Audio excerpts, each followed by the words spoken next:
Hey everybody, this is Vince Miller. Thank you so much for joining me for another devotional. Today we're going to be in John chapter 9. Before I dive in, I got to give a shout out to somebody, David Moon, who just this week for the very first time led a Bible study in a correctional institution in Arkansas, and I think he got addicted after the very first time. So way to go, David. Proud of you. We need men out there just like you, leading and guiding people toward Jesus.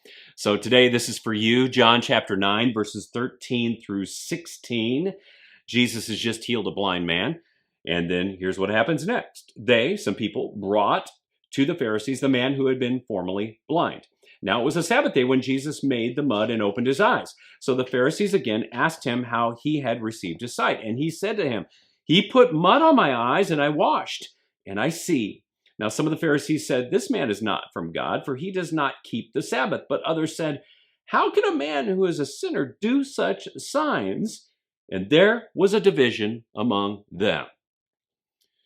So gentlemen, this blind man, who many know has experienced undeniable change, right? A miracle of healing. He was a blind man who is now a seeing man. And you would think this miracle would be cause for celebration, right? Or at least that's how I would assume religious people would respond to this. But you'll notice there isn't much of a celebration at all. Instead, there's this need for validation. And as a result, a group of religious people drag this man toward the religious authorities.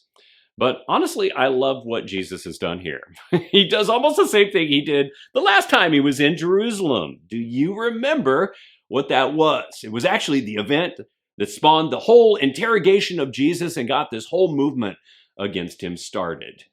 He healed a lame man at the pool in Jerusalem on the Sabbath day.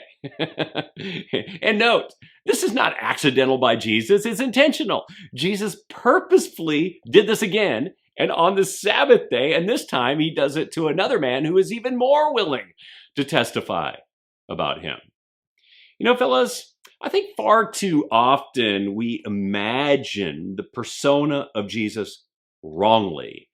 We conceive and contrive an image of him that is merely socially or religiously acceptable. And then we develop and found this idea from faulty religious views, cultural assumptions, or simply the best ideas we have about the person that we want him to be. And then we are shocked when he does something that doesn't meet our expectations.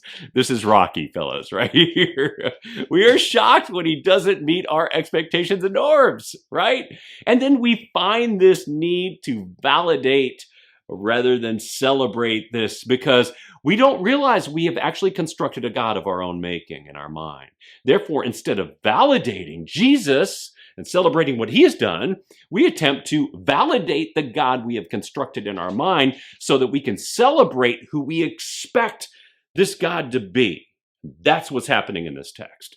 So instead of validating your ideas about Jesus, start seeing Jesus for who he is.